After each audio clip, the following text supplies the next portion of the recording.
Vice Mayor Elcid Familiaran. Vice, how are you? Good morning. Action Art mayong agagid mayong aga sa akong tagplamati. Sir, ingagawon ko lang, Monday, may invitation ka sa LTFRB. Anong gina-expect naton? Ano ni siya personal ka nga magapadulong to, sir?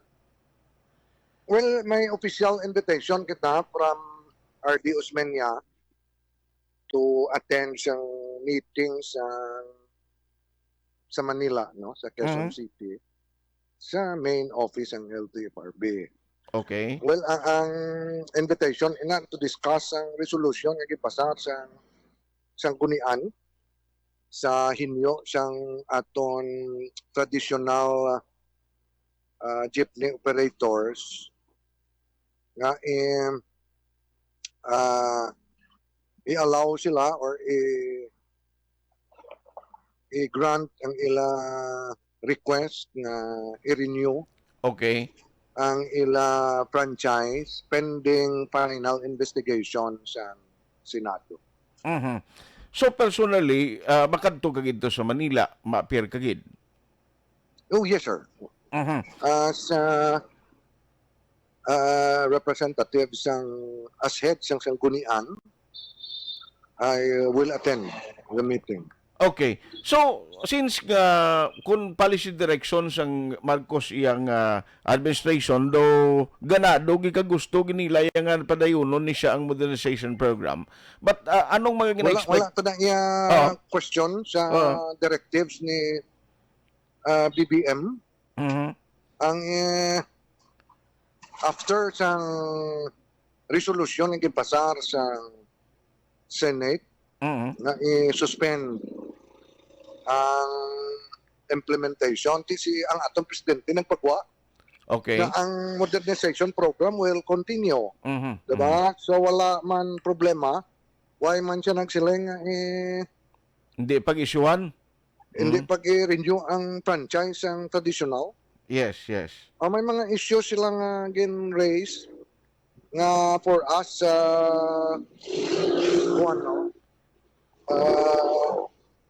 legitimate kag insakto man. So amoy na nga ang action siyang sanggunian upon unanimous motion. Meaning Okay. tanan ang moban action art. Yes, sir. So, ma-update kami sa imo kung matapos na ni ang Monday nga appearance mo dito so that we can update also sang mga sanay sang transport. No, kaya ang desisyon nila mapabilin to sa LTFRB Region 6 while nga why pa ni maaktuhan sang National Vice Well, nagpuli na sila yesterday because of that gawlat sila sa resort sina. I see, I see. Vice, isa na lang ka point nga gusto ko i-raise sa imo. September 15 ang accordingly, siling ni Mayor Albi, siling niya, tanan nga ma-incumbent official subong will be included sa amon sining convention.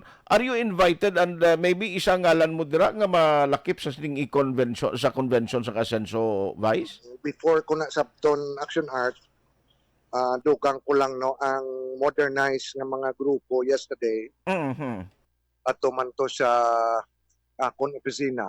Okay. And nag-appear man to sila dira, pangayo man siyang may wish list man sila. Diyos. Sila man diretso. Okay. Claiming nag-upod sila sa programa siyang gobyerno. Claiming dako ang ila investment, nag-risko sila. Claiming gapamerde na sila subong. Uy. So, siling ko, I advise them i-formalize ng inyong wishes. Then, appear ka mo before us this coming Wednesday. Correct. Kaya daw nakita nila bala siling nila nga daw may biases ang sanggunian sa traditional lingko, which is wrong. Correct. Only that na may mga issues lang sila gin-raise na para sa amon balit. Karon kung gusto niya mag-appear di sa amon, i-accommodate ka muna. Correct. Hindi man na pwede nga pabayaan sila diya sang SP? Yeah, so mo tong advice naton sa ilang i-formalize nilang ilang request sa lahat. Then sa Wednesday expect nga ara sila. Yes, So sir. going back sa imo Yes, sir. mention about sang September 15 nga Mhm. pagtililipon, Mhm. as I understand ang based sa kay Mayor dira nga interview and Mhm. that sa mga iyang gin hambal sa mga kapitanes Mhm. sang ato sila sa Manila Mhm. nga may paghiwaton nga convention Yes, sir. sa duwa ka remaining slots nga vacant or relinquish Mhm. ni Mhm. Councilor Novero and Councilor Rojas. Ma-end Okay. ang term nila eh. Aha. So meaning, ang interpretation sina equity of the incumbent. Mhm. Mhm. So meaning, ang 10 ka-councilors for re-election. Mhm. No? So may duwa nga bakante. Mhm. I think amo ina ang i-convention. Mm. Kaya ito damo applicants. Damo Okay. gusto mag-upod sa Team Ascenso. Okay. And that ang posisyon sa Congress ka Vice Mayor, siya ang mapili. So why pa na iya? Why pa na gali iya? Abi ko ani ko malakip na dai. So bali sa councilors lang gid amo na may convention. Yes, I think ang iambal sa mga kapitanes nga ang congressman ang sa Congress ya kag sa Vice Mayor katag nyo lang nagsakot. Ay, si. Hati, sige. Anyway, pero ikaw, sir, why ka pa kahimo desisyon, no? Before sang October 3 to 8 nga filings ng COC? Wala pa kita kung kita action ata. Siling nila, damo ko nakita di nga pop up ko nang iban gina sinila basta may biguti balaan namon ang kung sino na damo. Siling niya subong niya kung sinong kalbo do balaan naman namon kung sinong kandidato but somehow effective gali sir no pati amo na do mabalaan ang coding no. Hindi ko na sa Oo. actually ng mga posters na mga post na nga.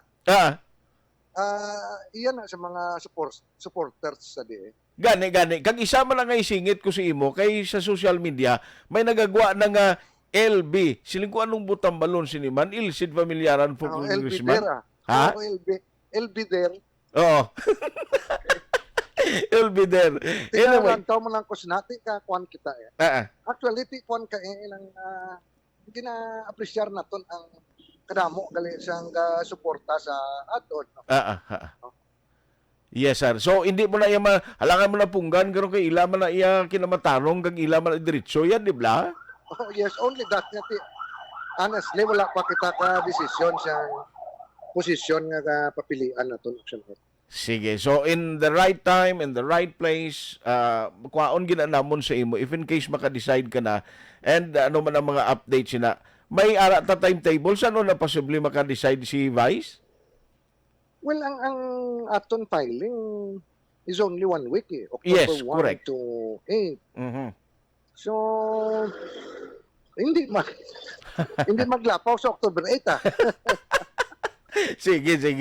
Vice, thank you gid unless may ara ka pa itugon sa pumuluyo. Grabe sa mong kaso sa dengue gid. Yes, action art, no? Kaso sang dengue, perfect taas.